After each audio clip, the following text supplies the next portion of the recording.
बिस्मिल्लाहिर्रहमानिर्रहीम। अस्सलाम वालेकुम नाजरीन, मैं हूं सैयद अब्बास हैदर। नाजरीन, लफ्ज दहशत गर्दी सुने तो खौफ आ जाता है। नाजरीन, ये दहशत गर्दी क्या है, इसकी कितनी इकसाम है और इस वक्त दहशत गर्दी की लहर जो पाकिस्तान को हिट किए हुए है वो क्या है। और तीसरे नंबर पे जो सबसे ज्यादा इंपॉर्टेंट है कि हमारी पाक फौज इस वक्त दहशत गर्दों के खिलाफ जो ऑपरेशन किए हुए है, अभी तक कितने ऑपरेशन कर चुकी है, कितने दहशत गर्दों के अजाइम को नाकाम और निस्तो नाबूद कर चुकी है, और साथ ही साथ अभी कौन से ऑपरेशन जारी हैं जो दहशत गर्दी के खिलाफ हमारी पाक फौज जो है वो पुरअज़्म तरीके से ये ऑपरेशन लड़ रही है। नाज़रीन, बेसिकली ये दहशत गर्दी है क्या, इस दहशत गर्दी की डेफिनेशन आपको बताते हैं। चार किस्म की दहशत गर्दी की जो है वो इकसाम होती हैं, जिनमें सबसे पहली जो दहशत गर्दी है उसे सियासी दहशत गर्दी कहा जाता है। किसी भी हुकूमत को खत्म करने के लिए या उसे कमजोर करने के लिए जो दहशत गर्दी की जाती है उसे सियासी दहशत गर्दी कहा जाता है।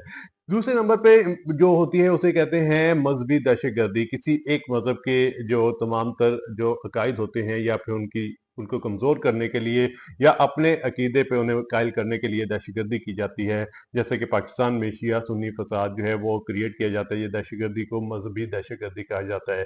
तीसरे नंबर पे कहते हैं इलाकाई दहशतगर्दी। ये इलाकाई दहशतगर्दी जो होती है उसमें ये होता है कि कोई अलहदगी पसंद तंजीम वो अपने आप को, अपने सूबे को, अपने इलाके को अलहदा करवाने के लिए जो दहशतगर्दी करती है उसे इलाकाई दहशतगर्दी कहा जाता है। और चौथे नंबर पे जो दहशतगर्दी होती है वो सबसे ज्यादा इंपॉर्टेंट होती है, क्योंकि ये इसमें रियासत इन्वॉल्व होती है। इसे कहते हैं रियासती दहशतगर्दी। जैसा कि अभी जो हमने देखा है गजा में कर रहा है इसराइल, जो हमारा कश्मीर है, जम्मू कश्मीर, वहां पर भारत रियासती दहशतगर्दी कर रहा है, और ये इंतहाई खतरनाक किस्म की दहशतगर्दी होती है उसमें, क्योंकि रियासत इन्वॉल्व होती है और बेचारी अवाम जो है वो इसमें सबसे ज्यादा पिस रही होती है। नाज़रीन, अगर बात करें तो पूरी दुनिया में जितने ममालिक हैं उनमें कहीं ना कहीं किसी न किसी किस्म की दहशतगर्दी पाई जाती है। जैसा कि अगर बात करें तो किसी जगह पे सियासी दहशतगर्दी हो रही होती है, किसी जगह पे हल्की फुल्की मजहबी दहशतगर्दी हो रही होती है। लेकिन बदकिस्मती से इस वक्त पाकिस्तान चारों किस्म की जो दहशतगर्दी की इकसाम है उनमें फंसा हुआ है। पाकिस्तान में मजहबी दहशतगर्दी भी हो रही है, पाकिस्तान में सियासी दहशतगर्दी भी होगी है, रियासती दहशतगर्दी जम्मू कश्मीर में जो भारत है वो कर रहा है, और इसके साथ साथ जो अलहदा पसंद तंजीमें है या इलाकाई दहशतगर्दी वो भी जारी है। नाज़रीन, इन दहशतगर्दी की लहर से नबर्द आजमा होने के लिए पाकिस्तान के लिए एक खुशकिस्मती की बात है कि पाकिस्तान के पास एक माहिर फौज है और उसके पास काफी तजर्बा है, और इसके साथ साथ उसमें बहादुर माओ के बहादुर सपूत जो है वो मौजूद हैं। और पाकिस्तान के पास इस वक्त दुनिया की चौथी या पांचवी हम कह सकते हैं बड़ी एटमी जो है, एक तो एटमी तो कुवत भी है, और दूसरे नंबर पे जो है पाकिस्तान के पास एक बड़ी फौज, उसके पास बड़ा इंफ्रास्ट्रक्चर है। नाज़रीन, इस वक्त पाकिस्तान में जो दहशतगर्दी है वो कब शुरू हुई? वैसे तो 1947 से ही दहशतगर्दी शुरू हुई थी, और उसमें हल्की फुल्की दहशतगर्दी चलती है, रियासती दहशतगर्दी, मजहबी दहशतगर्दी। लेकिन क्योंकि मजहबी सियासी दहशतगर्दी इसलिए कह सकता हूँ कि लियाकत अली खान का कत्ल हुआ और वो भी दहशतगर्दी की किस्म थी। नाज़रीन, ये बेसिकली ये जो असल अभी जो मॉडर्न दहशतगर्दी है उसकी जो लहर है वो पाकिस्तान को उसने हिट किया 80 की दहाई में। नाज़रीन, ये बेसिकली रियासत जो दहशतगर्दी की लहर थी वो उस वक्त 1979 में शुरू हुई, जब सोवियत यूनियन ने अफगानिस्तान पर हमला किया। तो उस वक्त अफगान मुहाजिरीन को पनाह देने के लिए और उनकी मदद के लिए पाकिस्तान और अमेरिका आगे बढ़ा, चीन भी आगे बढ़ा। तो सबसे ज्यादा जो, क्योंकि पाकिस्तान का नेबर था अफगानिस्तान, तो पाकिस्तान ने अफगान मुहाजिरीन की मदद की, और उसके बाद अफगान मुहाजिरीन को यहाँ पर पनाह भी दी। फिर उसके बाद कई ऐसे वाकयात हुए कि उनमें पाकिस्तान की जानिब से या अमेरिका की जानिब से जो जहादी ग्रुप थे उन्हें जो है वो उनकी माली इमदाद भी की गई। नाज़रीन, यहाँ से दहशतगर्दी की असल जो मॉडर्न दहशतगर्दी है उसकी इब्तदा हुई। नाज़रीन, उसके बाद वक्त आता है 9/11 हुआ, जिसमें वर्ल्ड ट्रेड सेंटर पर जो है वो हमला किया गया। उसके पूरे पाकिस्तान में ऑपरेशन है। कई पहले जो ऑपरेशन हुए तो कुछ इलाकों में हुए थे, जो ऑपरेशन रद्दुल फसाद था वो क्योंकि पूरा पाकिस्तान उसकी लपेट में था, तो इसलिए पूरे पाकिस्तान में ऑपरेशन किया गया। उसमें तकरीबन 400 के करीब जो मेन दहशतगर्द थे वो मारे गए, और 16,000 के करीब जो दहशतगर्द है उन्हें गिरफ्तार करके उनके नेटवर्क को खत्म किया गया। उसके बाद ऑपरेशन अल बदर उसके नाम से 2021 में लॉन्च किया गया।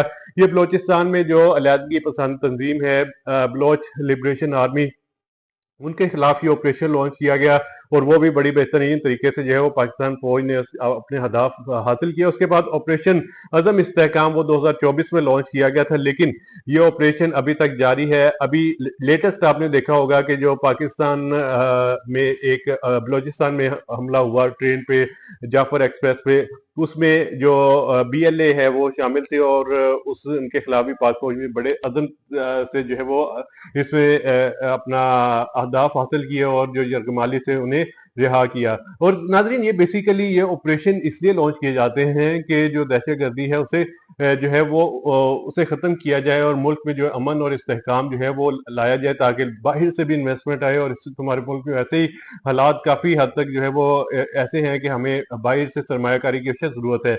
तो अमन जब तक कायम नहीं होगा तो उस वक्त तक जो है वो मुल्क तरक्की नहीं कर सकता। इसलिए पाकिस्तान ये सारे ऑपरेशन लॉन्च करता रहा है। पाक फौज पुरअज़्म तरीके से जो है ये ऑपरेशन लॉन्च करती है, लेकिन साथ ही साथ हम सबकी भी जिम्मेदारी, हम इस मुल्क के शहरी हैं।